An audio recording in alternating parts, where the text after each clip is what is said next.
Hello Capricorn, welcome to your quick little weekly horoscope for the week between Monday the 10th of June and Sunday the 16th of June. My loves, let's jump into it. So, stuff around money, coming up again, Cap. You have Mars in a T-square with Pluto and the Moon in Leo in your 8th house between your 5th house and your 2nd house at the start of this week. So you're definitely feeling financial pressure, definitely feeling some financial shifts, major financial changes. This is all happening in the houses that are really asking for you to pay really close attention to how you're being perceived. I feel like for you guys, with Pluto being in your 2nd house in Aquarius, this is how other people are seeing you and how other people are investing in you. With Leo in the 8th house up there, it's about how are you investing in yourself? How are you investing in your passions? Are you investing in the things that you truly love? And are people responding to that? I feel like with this Pluto in Aquarius in your 2nd house, there's major shifts and changes that can come for you through, not all of you are going to be on social media, but if you have a business, if you have any sort of career that you're trying to build and be known about and seen in the world, this is definitely a time that's going to be having you really opening your heart up to what it is that you are building, what it is that you are creating, what that's going to look like, how you're going to be I'm hearing invested in. So I feel like this is a really strong week for if you have a goal for the business, if you have a goal for your career. This is you looking far out, especially with this Mars being in the T-square, Mars is in Taurus and he's in your 5th house. Mars hates being in Taurus, but he doesn't mind the 5th house because it is a fire house. So this is you building something long-term for the future. And with Mars now being in the same sign as Uranus, this is you having this much broader idea of what you're capable of actually achieving. Capricorn, you guys already are the kings and queens of achievement. You already fucking smash it all the time. But you are kind of in this pattern at the moment where you're needing to really take a look at how your lifestyle and how your environment is impacting your creations, how it's impacting your career, how it's impacting your service work in the world. This square between the Sun and Mercury this week with Saturn in your 3rd house to your 6th house is definitely going to bring up some mental it feels like anxieties, it definitely feels like some fears, but this is definitely a week where I think you guys actually have more resource than you might have been aware of. This feels like you guys might have been a little bit anxious around money, but there's really no need for it. I feel like the biggest thing for you guys is actually feeling tuned into your own heart and not feeling so worked up and stressed out, because Saturn being in the 3rd house is saying that there is definitely some stress that's coming through where it is that you're living, especially with the North Node Chiron in the 4th house. Probably you guys are not living, or you're not in an environment that you're exactly, wanting to be in for the long term. But this is just a really powerful moment in time, because as the moon finishes its T-square with Pluto and Mars, it's going to be making a really beautiful trine to the North Node and to Chiron. So that trine is happening between your 8th house and your 4th house. So you would be surprised. Your living space where you are at the moment is really broadening your creative horizons. It's broadening you into seeing more clearly, more so what you could actually create, as opposed to, I think, the environment that you're in the past, or the environment that you have been in, because Saturn's been in your 3rd house now for a year and about a half. So for the past year and a half, there's been some real tough sort of lessons around the environment that you're currently in. I keep saying that because 3rd house is your local environment, where you are locally.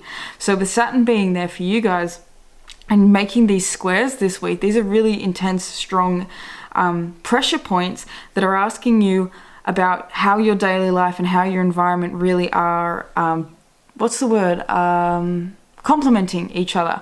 Is your home, is the place that you are, is the town that you're in really helping you on this slow grind that you're on? We talked last week about you being on the fucking grind, and are you able to actually chill while you're in that grind? Are you able to give yourself a break? Are you able to nurture your creativity as well as your sense of joy and happiness through, your daily life? With Leo being on your 8th house, Capricorn, you guys get a way more joy than anyone would think a Capricorn would by going through the deep, dark, nitty-gritty emotions.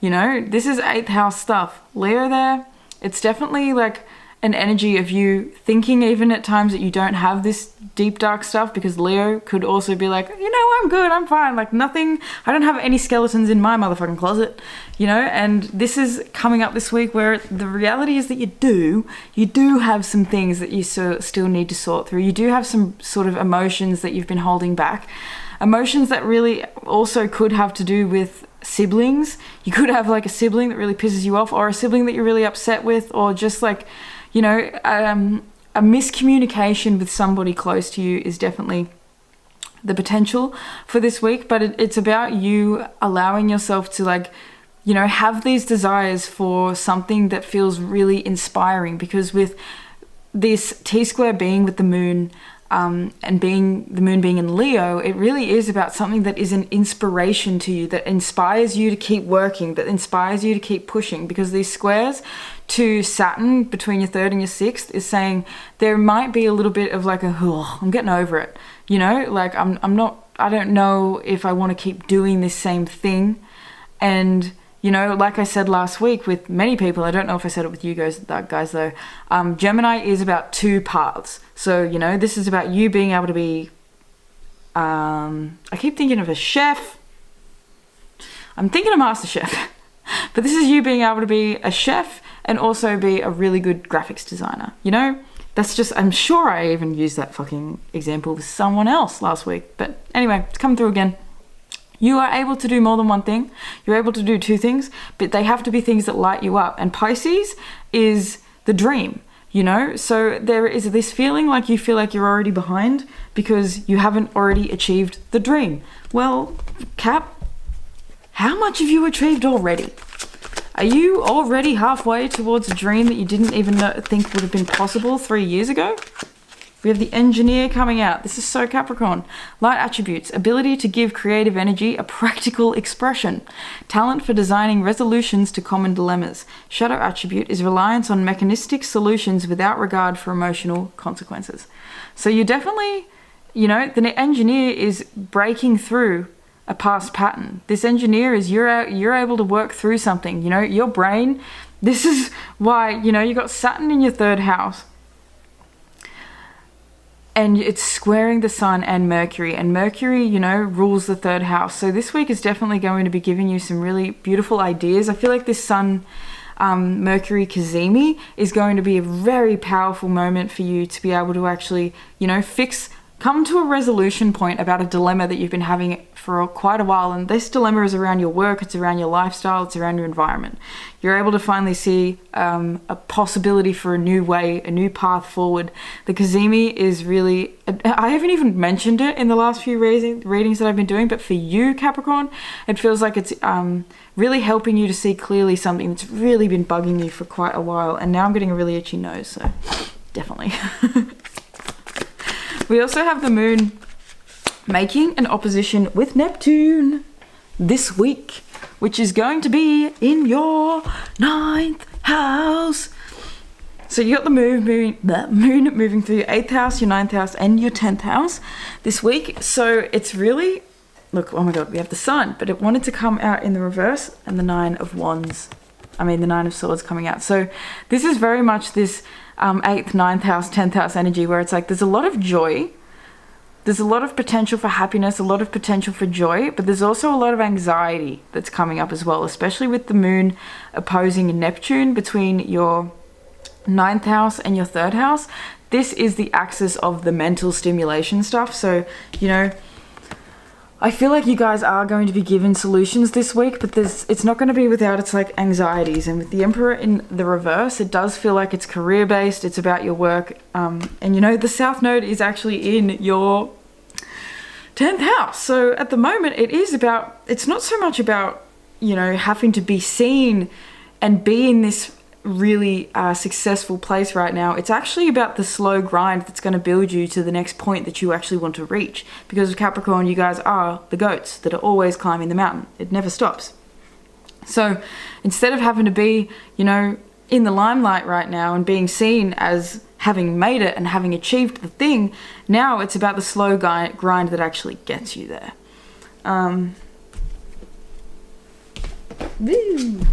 We have the Eternal Child card coming out. It says determination to remain young in body, mind, and spirit, ability to see things with fresh eyes. Shadow attributes is inability to grow up and be responsible, extreme dependency on others for physical security.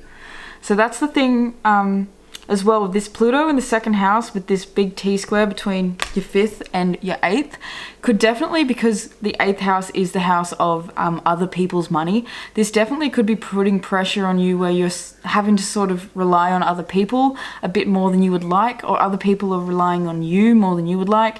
This is definitely this kind of energy where it's like, you know, with this is very much 8th house Leo vibe, where it's like, there's two ways this could go. Dependent on somebody else to sort of take care of you and to take care of the environment and all that sort of stuff, or determination to remain young in body, mind, and spirit, and ability to see things with fresh eyes. Or it's this ability to see your potential as being much greater than you've actually given it before. I feel like it's just like a funk that you guys have been in, because you have the South Node in your house, which is the 10th house. So it's almost like, wow, I don't feel like my fucking self. I'm not in my usual Capricorn like badassery. This is you more so having to like learn to navigate more of a quiet moment, more of things being a little bit, you know, more relaxed, a little bit more balanced. This is you needing to find the balance between overworking and underworking and, you know, being in that beautiful in-between. That's why you've got the Sun and Mercury and Jupiter all in your 6th house now. It's about, and Venus. It's about you really seeing your potential for what it is that you can actually do and achieve and create in a day. And the squares between Saturn is definitely saying, like, don't be overdoing it. With the 3rd house, this is us being like, I can do so many things, thinking you can literally achieve 20 million things in a day, when the reality is there's only a certain amount of hours in a goddamn day. And you do need to be taking care of yourself, because the North Node is in your 4th house. Ooh, I just got a really random cough. So Pluto in your 2nd house could definitely be activating throat chakra stuff, but health stuff definitely coming up as well with these squares to Saturn. You could be going through some, and 3rd house actually rules the lungs. So Saturn being in the 3rd house, don't be over smoking at the moment. If you do smoke, try and cut it back. If you smoke, it's definitely a time to be maybe getting on the joints a little bit more, you know, just doing something a little bit easier on your lungs this week in particular, because of these Saturn squares. And that cough was legit. That cough felt like the kind of cough that I used to have when I smoked cones all day out of a bong. So just putting it out there. We have Air Guardian, shift your perception with Oracle, wait for important information, and Protection Guardian, drop your shields. Drop your shields, Capricorn, drop your shields.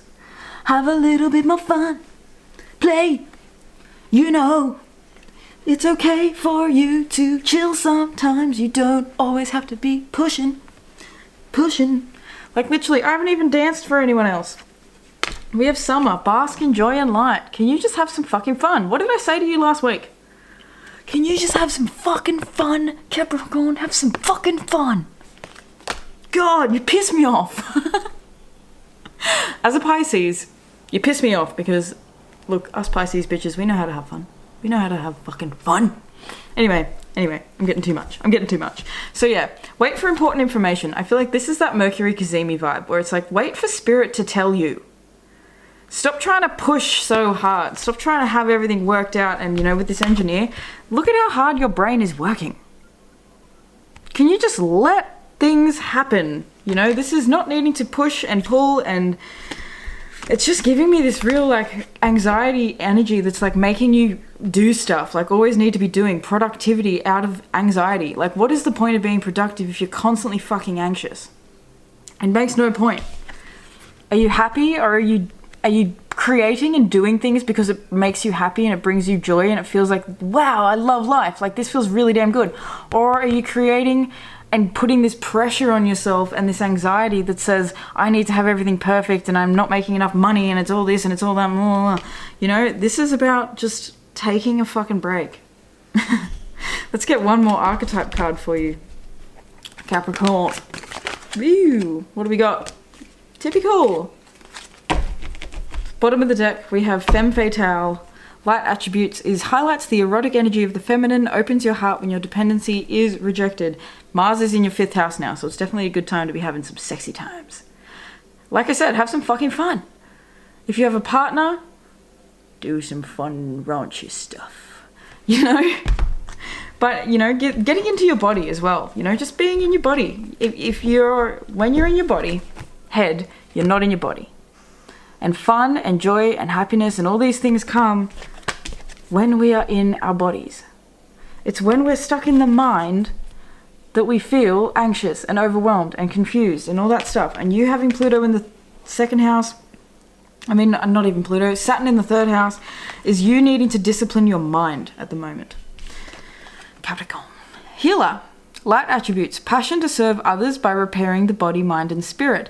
Ability to help transform pain into healing. Shadow attributes is taking advantage of those who need help and failing to care for oneself. That's what I think it is. I feel like you guys fail to care for yourselves. I feel like you guys know how to tick all the productivity boxes, but I feel like you don't always know how to actually nurture yourself in the way that you need. You know, I feel like you guys are always believing that, you know, things have to be a certain way, they have to look a certain way, things have to be planned in a certain way, and if they don't work out in that certain way, well then it's a failure. That is not the case. You're really needing to give your, energy work is really coming up. Go get a massage, Capricorn, for fuck's sake. You need a massage. You need just, you know, a little bit of love, and if you have a partner, just let them touch you. Are you weird with touch? Let people touch you. Open up. Be a little bit more, you know, you have the North Node in your opposite sign, Cancer. Can you be a bit more like a Cancer, Capricorn? Can you actually, you know, just enjoy eating food and cooking food and being in your own vibe and, you know, laying on the lounge sometimes and watching a movie? That shit will actually help you feel inspired. You've got no idea. Really. Take a chill pill, it'll help. Anyway, I love you guys so much. I hope that you enjoyed this reading. I didn't charge hard at you as hard as I did last week, but we sort of got a little bit there, Capricorn. But, you know, it's all good. It's all good. I'm sending this all in love because I just want you guys to understand that you don't have to push so hard at the moment. It is about your daily life and your grind, but can you make that feel like it's something that is joyful while you're doing it? If you're grinding away and hating every moment of life, what's the point of life? Really? Anyway, guys, I love you. Please do let me know down in the comments if you resonated, if there is any suggestions that you have for future videos and all that jazz. Please do give this video a like if you liked it, because it helps to spread this to more beautiful Capricornian souls. I would like to thank your angels, your ancestors, your higher self, your spirit guides, all the beautiful benevolent beings that are surrounding you and I in all moments for allowing me to receive and to deliver this message to you. If you would like to book a personal tarot or astrology reading with me, you can do that down below through the links in my description. Make sure you check out your channeled songs as well as your other placements. I love you guys and I'll see you next week. Peace.